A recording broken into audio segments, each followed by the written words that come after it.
Hello, friends. What's going on, Phantom Forces and Cosmogs fans? This is Phantom Base coming at you with our week number 10 IBL match versus Tone, the coach of the Miami Malamarlins. And his link, well, probably, I don't know if it'll be in the description or not. I've been struggling getting descriptions up lately. Anyway, as you guys can see, we hit quite the loss last week versus Ben, but yeah, the frustration was quite real. But yeah, so this week we're looking to make our return, and I'm gonna go quickly over my team. I'm not doing team builders or live com for the rest of the season until playoffs because I don't want to reveal any strats to my playoffs opponents just yet. So yeah, there's that. Now, that being said, let's go ahead and take a look at our matchup. As you can see, he brought the Drapion, Volcarona, Clefable, Seismitoad, Mega Gallade, and Thunderous Therium. I think the one mod that I expected him not to bring.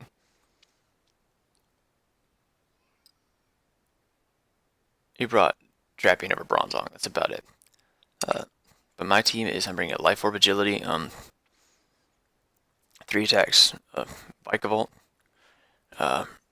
enough speed to outrun, believe it was Chinchino. His fastest mount was Chinchino. That's another mount I expected he didn't bring. So he brought, he brought Seismitoad, which I kind of expected Chinchino to come instead. But, yeah, so he brought, an Agility, 3 attacks, Vikavolt. He brought a Sword Stand. No, we brought a Banded Cardana. We brought, Weakness Policy, Autotomize, a sub-autotomized Sword Stance, Weakness Policy, Photon Geyser. The cross with enough speed to outrun Scarf Thunderous. After we get an autotomize up, we're bringing a Rocks Piloswine with a Icicle Crack, I believe it's Ice Shard, Earthquake, and Rock Slide. Bringing a primarily physically defensive Mega Aerodactyl, because it's already a decent check to bulk run as it is, so we need more bulk to be able to handle something like Gallade at +1 or +2. Although close combat does blow us away, I expected him more to bring a Drain Punch set because that provides him more longevity. And my last one is a physically defensive Rocky Helmet Hydreigon, meant to counter his Chinchino. Yes, this is bred. I don't care. As well as counter out his lower tier threats like Drapion, Seismitoad, Bronzong. Anyway, with Taunt, Roost, Dark Pulse, and Earth Power. Was it Earth Power? No, it was Dragon Pulse. Pretty sure. No, Earth Power. It was Earth Power, because I want to be able to KO the Drapion. Anyway, let's get right into this. My commentary probably won't be the best for this, because I don't fully remember this. I just remember that it led off with my Vikavolt. As he leads off with his, but yeah, I'll notice I was picking my lead and I was like, Vikavolt's just the best, because if I can get anything he leads off for, especially Thunderous, it'd be a nice way to set up. He does lead out with his Drapion, though. Like, okay, if he's a Toxic Spike set, we can set up pretty quickly. If he goes for Taunt, so be it. He goes for Knockoff, though, and right away, this thing's damage proves that he's an Adamant Band set. And so we're like, okay, this thing is kind of a threat, but really not too much. So we set up an Agility, and we're just going to click Thunderbolt to scout damage on its bulk. And it turns out he's pretty standard, like nothing too crazy. We did a huge chunk to this thing, even though we're actually a timid Vikavolt, I believe. And that's a lot of, no, we're modest. We just did a lot of damage. Next we go into Arrow to Revenge. And, especially now that we know he's not Scarfed, which is great. So we can Mega Evolve with Aerodactyl. And he withdraws as he goes into a Seismitoad. Now here I'm going to scout damage on this thing, because I want to check what kind of attacker it's going to be. I don't want him, if he's a physical set, then that's actually good for my Hydreigon. We go for Aerial Ace, and crazy enough, we get a crit here. And in the long run, this doesn't matter too much, but it does give us good damage to gauge. And it turns out he's actually not even fully physically defensive. So not even max HP either. So, because that did about 48%. But anyway, we go into a Hydra to scout out what kind of set he is, because we can shoot any of this thing goes for. And he goes for Scald. like, okay, he's special, so his best move is HP Ice to hit us for coverage. And he burns us, but I'm like, that's great. That means we can't be toxic. That's all I wanted on this thing. I would rather Hydreigon be burned than toxic. So, that being said, we are going to click Dark Pulse here, I believe. No, we double. What do we do? We double into, that's right, we double into Necrozma here. On his predicted switch into what I believe to be Gallade. No, he goes straight into his Drapion again. So like, okay, that's cool, I guess. But so we're just gonna double out again to scout for the pursuit, and we go into Arrow because I expect him to go for knockoff again. Now he goes for Poison Jab though, which is just as good. And he gets, the only thing is he gets the poison on Aerodactyl. I'm like, this really sucks because this is really gonna wear down my Aerodactyl a lot.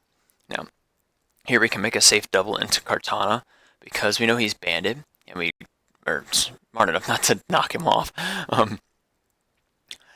I wanted to make sure that we could at least get a free switch on this thing. So like, okay, he's trying to sack it off, but that's good as he gives us a free switch to Kart. But he does switch, and he goes into his Volcarona, so we predict him to switch and we go for knockoff. And you're going to see Banded Kartana does a crap ton of damage. And thankfully we don't get Flame Body Burn. That's all I cared about. So he switches out his Volcarona and goes into his Drapion, but I'm like, if I can 2-hit KO that thing, it's over. Like, that's great. So we knock out this Drapion, and now we're at +1. So we're at +1 Banded Kartana, which is almost impossible to switch into, except the fact that he's got Lancelot to make it Gallade here. So like, okay, we're gonna go hard onto Necrozma here, because actually we're going to Hydra, expecting him to go for because I wanted to make sure I could get some key chip damage on him. Because I knew he was going to go for close combat. He can't risk setting up on me here. At least I thought so. But instead he does. Which I was like, okay. I found that really odd. That must mean he's really bulky and can live a banded +1 knockoff with a +1 defense boost. So here I'm like, okay. We're just going to go into Hydra here, let him Drain Punch me. He'll get up to... The thing is, because he's at full, he's actually not going to heal anything back. He's just going to take Rocky Helmet damage, which is great. Because now that puts him in potential range of my Necrozma. So we're going to set up an Autotomize here. Because no one has Hazards up. So we're just going to set him an auto here. And he falls for the bait, goes for the X Scissor, and does a clean, good chunk. But that also tells me he's not fully attack invested. Either. That also means he's not adamant, which is great. So we can Autotomize here. And now we're +2/+2/+2. Which is great, because I'm glad. Only thing is I kind of regret not bringing Store Power. Photon Geyser kind of nukes his team overall. So we're going to click Photon here. And funny enough, he lives. Cause it's crazy. But he clicks X Scissor. And down goes Necro. So that's okay. We got the key damage we needed to on him. So let Aerodactyl Revenge. So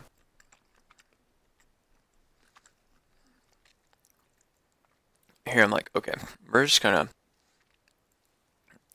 let him go into whatever. He goes into his Thunderous though.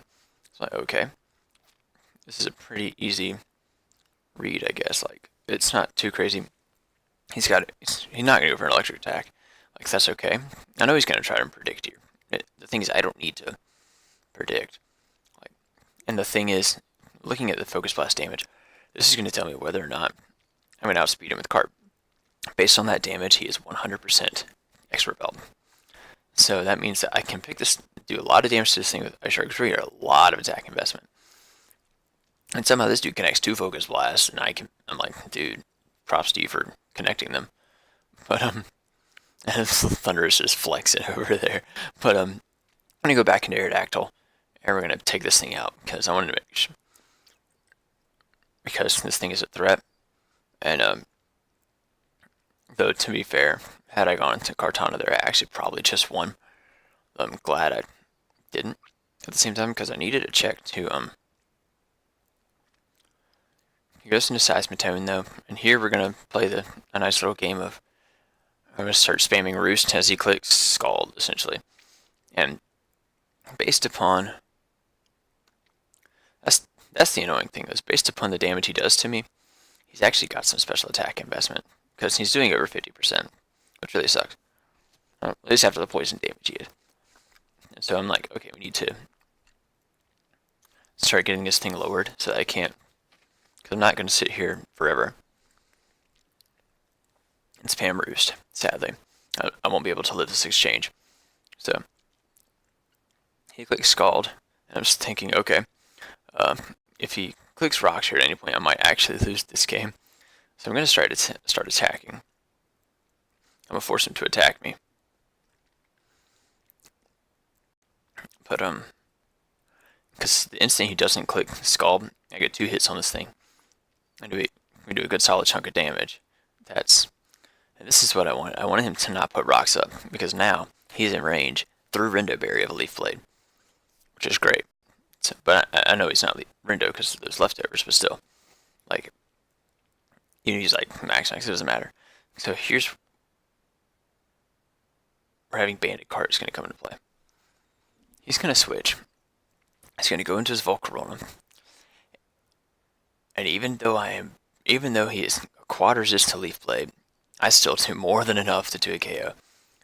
And thankfully, we don't get the Flame Body Burn on either of these hits, which is fantastic. So here's where the rubber meets the road. We get the attack boost, right? Here's where we have to see how much attack investment he has. A max attack Jolly Mega Gallade has a 31.3% chance to kill me with Drain Punch. But he told me after the game, his attack investment was that he did not. It was a guaranteed no, like he was guaranteed not to kill me.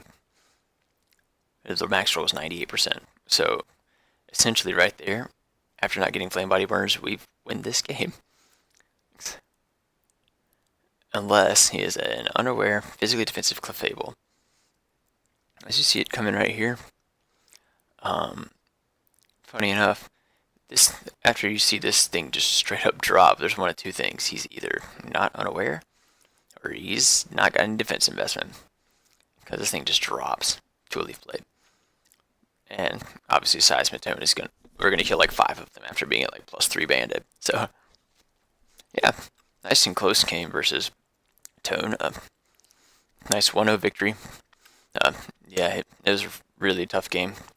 I'm surprised we came back at all. But yeah, thank you guys so much for watching. Please check out his side, and we'll see you guys next week as we face Austin, Garchomp the God, coach of the Lawrence Freeze Machines, or the Lawrence Talon Flames.